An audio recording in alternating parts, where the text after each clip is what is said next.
What's up guys, welcome back to another review couch. Today we're reviewing a different Mark 18, more of a, let's say, budget version. To properly introduce this replica, I need to go back a couple of years back to when I started playing Airsoft, which is I think 4, maybe 5 years ago already. It was hard getting replicas. They were sold out everywhere because I think Airsoft was one of the only sports that we were allowed to play during the COVID pandemic.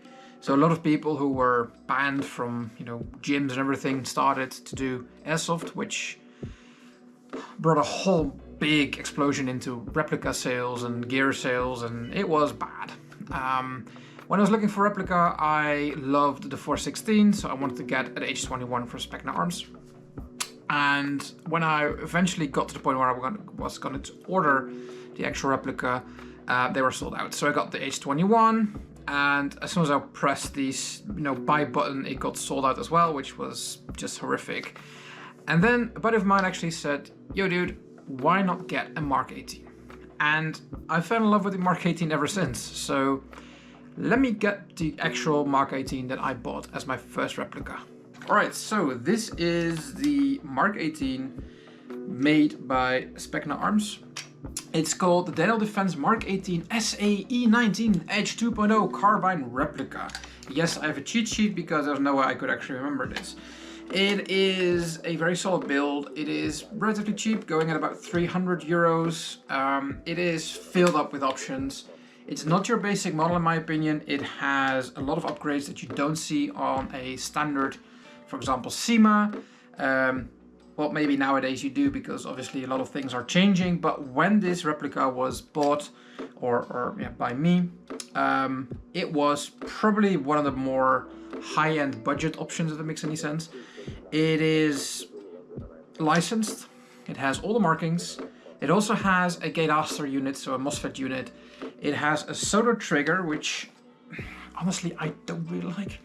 It comes with a helium flat hot bucking, a high torque motor, and a quick spring exchange. Now you might be wondering, why do you need a quick spring exchange? Because regulations here in the Netherlands are a bit different than other countries. So buying one of these replicas requires you to change the spring, and changing springs on a non-quick spring exchange are a pain in the rear end. So this particular replica is not the exact one I bought.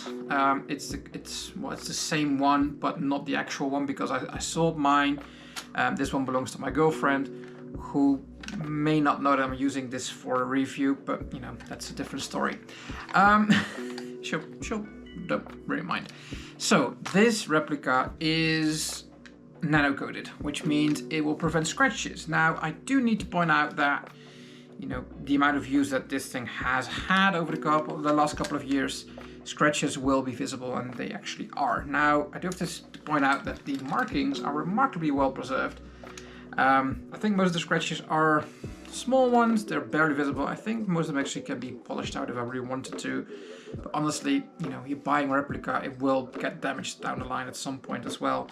Or scratches, all the things. You can't keep it pristine unless you, hang it on the wall and don't actually touch it. It's equipped with a wrist 22 handguard. The barrel is fitted with a 14 centimeter counterclockwise thread, which means you can mount, suppressors or flash hiders or anything you actually really want. I've mounted this one with a suppressor, which says pew pew pew, which is kind of funny actually. The replica is fitted with a precision barrel with 6.03 millimeters and a helium flat hot bucking. This one actually doesn't anymore. I switched it out for a modified flat hot bucking, which I prefer much more. It's way more accurate for some reason. It did boost the FPS a little bit, so we had to get a different spring for it, which we put in, or I put in, because of this quick spring exchange. It's really handy. I think more of the replica producers should do it, but that's just my opinion. It also comes with a gate aster. Now, many people might be wondering, what's a gate aster? Especially when you're getting into replicas or Airsoft for the beginning. It is basically a programmable trigger, or just a programmable gearbox, whatever.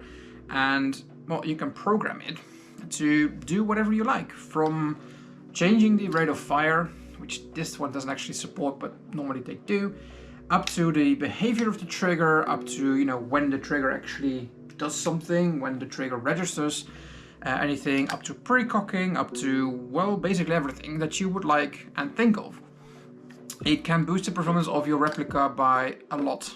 I've got one on the 416 as well, and I kind of got used to them. So, you know, running a replica without them, for example, the P90 is different. Yeah, let's say it that way. It gives a optical sensor as well as safeguard from reverse polarization of the battery, so it's also a safety thing that you have. It has over 250 trigger sensitivity settings, which means I can fire now or I can fire now. Just depends on your setting. You can configure the entire replica trigger, of course, and you know, we do need a separate gate control hub, either the normal version for computer or a Bluetooth version if you want to use iPhone. Which is quite annoying because I have an iPhone, I don't have actual Bluetooth trigger, which I need to buy. I just remembered. I probably should buy one. It also gives a failure debugging mode if you want, so you can see what's happening with your replica, how much power you're using, how much BBs you're firing, you know, all of the statistics that, well, probably nobody actually uses, but they're fun to see. It also comes with a dedicated sonar trigger, which is perfectly aligned with the Aster sensors, and yes, it is from a cheat sheet, obviously. And they are produced by Specna arms. It's quite funny because they are licensed from Gate Quantum triggers, but they are made by Specna arms. I don't really know why people do this. I boosted this one with a Titan 3000 milliamps, 7.4 volt battery, actually not the 11.1. The reason why is because I feel 11.1s are not needed, and also they will give you much more wear on your internals, which I prefer not to because I want to enjoy these replicas as much as I can. It also comes with a Maxwell hop-up, which rotary hop-up, which you can barely see, to be honest. It's quite a good one, actually. The reason why I switched out to the modified flat hop is because the standard bucking was doing quite a good job. They got, well, to be fair, you know, shooting a lot of BBs will, you know, get wear on the bucking or hop-up or nub or whatever. And they just need to be replaced. So that's why we got the modified flat hop. I had the same one back in my old replica and I thoroughly enjoyed it. It was doing a lot of positive things for the replica. And that's why I got it. So very, very simple. It also comes equipped with a rear side iron, which is foldable, which I always mess up for some stupid reason. God damn it. They're for fun, right? They're not really having any use.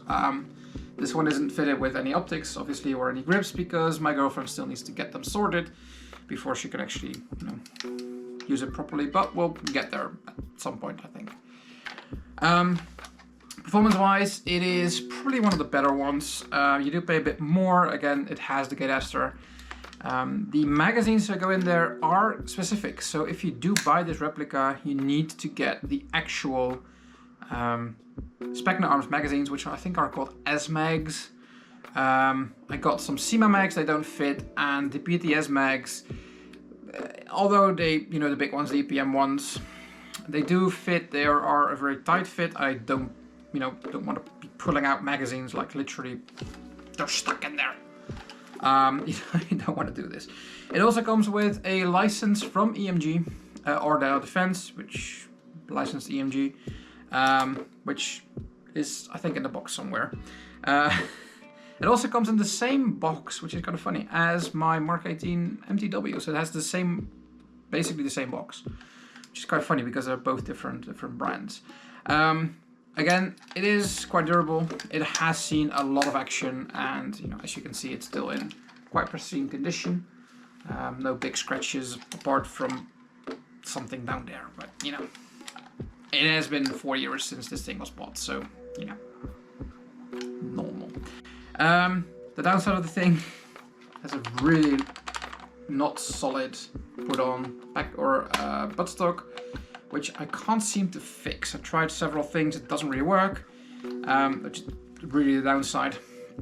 Also, standard, it's quite alright, it's not the best. I do recommend getting, of course, the other bucking. Other than that, actually, it's a really solid replica. I mean, the Aster does a great job with, you know, customizing your actual performance to your standards, whichever you would like pre-cocking, all those kind of things, which I don't use, but, you know. And the other thing I don't like, it's probably the only thing I don't like, is the fact that in the buttstock you have your power supply, and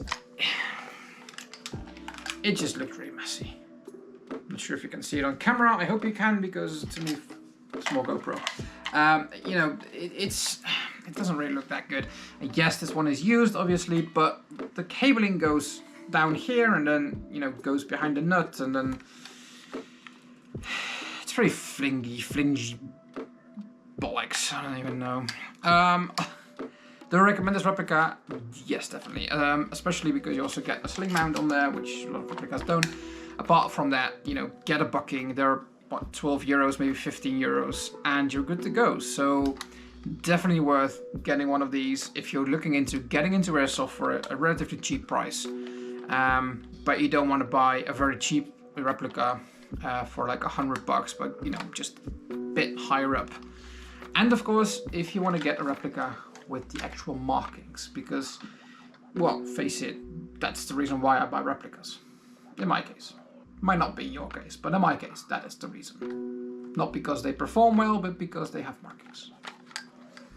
That's bullshit. It's absolutely annoying.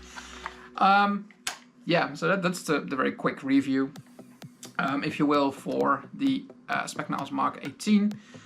If you want, there is some footage down on the channel somewhere where this replica is being used.